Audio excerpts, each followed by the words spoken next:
సనీల్ గారు ఏంటంటున్నారు? నో, అది యాక్సిడెంట్ అని తెలిసి వాళ్ళు అభియోగం మోపలేదు. దేవాన్ని అంటే వాళ్ళకున్న అనుమానాలు వ్యక్తం చేశారు.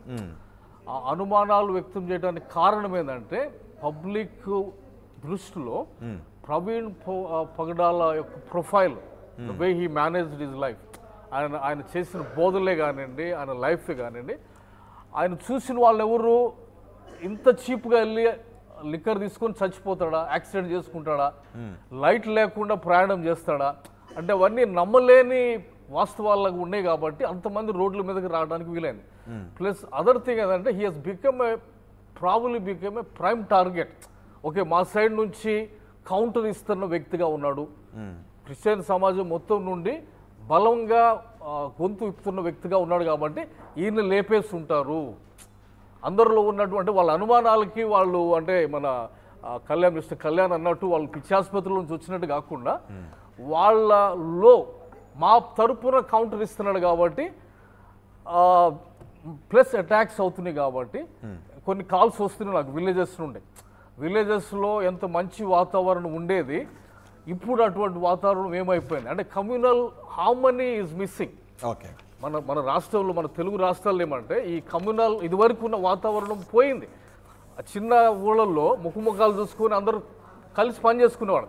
వాళ్ళ మధ్యలో కూడా ఇప్పుడు ఆ యొక్క అంటే డిస్కంఫర్ట్ ఫీలింగ్ వచ్చేసింది. అదే ఈ విష బీజాలు అనేవి బీజాలు నాటేశారు. దానిని బట్టి ఈయన ఇంత మంచి వక్త అయి ఉన్నాడు, డిబేట్ చేస్తున్నాడు, కౌంటర్ ఇస్తున్నాడు కాబట్టి ఈయన్ని యాక్సిడెంట్ కూడా నమ్మలేకపోయినా ఆయన కూడా ప్రవీణ్ కూడా ఆ లైన్ దాటి మాట్లాడారు. అందుకే మాట్లాడి ఉండొచ్చు డెఫినెట్ గా. ఐ థింక్ బోత్ సైడ్స్ వీళ్ళు అంటే నేను ఎక్కువ ఇన్వాల్వ్ కాలేదు. ప్రవీణ్ అనే కాదు, కొంతమంది హిందువులు, కొంతమంది క్రిస్టియన్స్, అందరూ కూడా లైన్ క్రాస్ చేస్తున్నారు. నేను ఎక్కువ తెలుగు డిబేట్స్ చూడలేదు. అంటే నేను ఐ హావ్ సీన్ డిబేట్స్ వేరే అంటే యుఎస్ లో అక్కడ జరిగే డిబేట్స్ నేను చూశాను.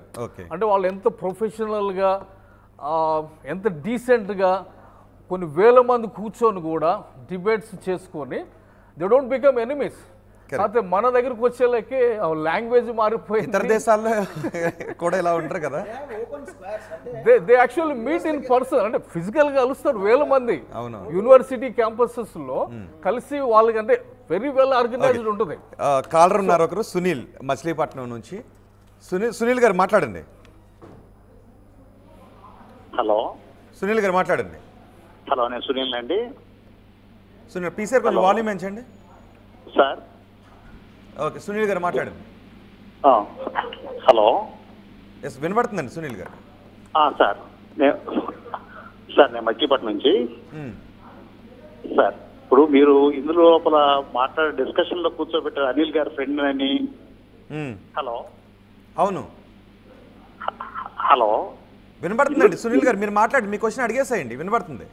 ఇందులో కూర్చోబెట్టిన కాలర్స్ అన్న మాట్లాడే ఆయన అనిల్ గారి ఫ్రెండ్ అని, మరి కొద్దిగా ఆయన బిహేవియర్ అంత ఇదిగా కరెక్ట్ గా అనిపించట్లేదు. అంటే ఆయన పద్ధతి అట్లాంటి వాళ్ళు కూర్చోబెట్టి క్రైస్తవ సమాజం ఇట్లా తాగుబోతుల్లాగా ఉంటారు అన్నట్టు ఉండడం బాగోదని నా ఉద్దేశం సార్. ఓకే, మీరు నేను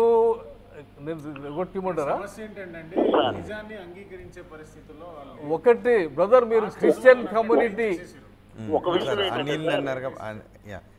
చెప్పండి. ఆయన చనిపోయాడు ప్రవీణ్ బ్రదర్ ఇట్లా డ్రంక్ అండ్ డ్రైవ్ అని ఏ క్రైస్తవుడు నమ్మడం, అది 100% నమ్మరు ఎవరు.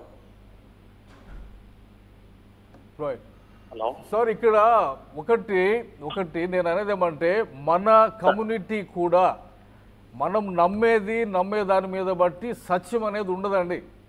ఆయన తాగాడు లేదనేది నీకు తెలియదు, నాకు తెలియదు, అది రైట్. సో మనకున్న సేవకుల్ని మనము ముసుకేసి మారేడుగా చేసి వీళ్ళంతా తోపులు తురుములు అని చెప్తే అది మీరు అంటే అది దిగజారుడుతనం అవుతుంది. తాగాడంటే తాగాడని చెప్పాలా, తాగలేదంటే తాగలేదని చెప్పాలి. యేసు ప్రభు నిజం మాట్లాడమని చెప్పాడు. సో ఆయన కోసం సిబిఐ ఎంక్వైరీ చేద్దాము, అంతకంటే ముందుకు వెళ్దామంటే వెళ్దాం, అనుమానాలు నివృత్తి చేసుకుందాం.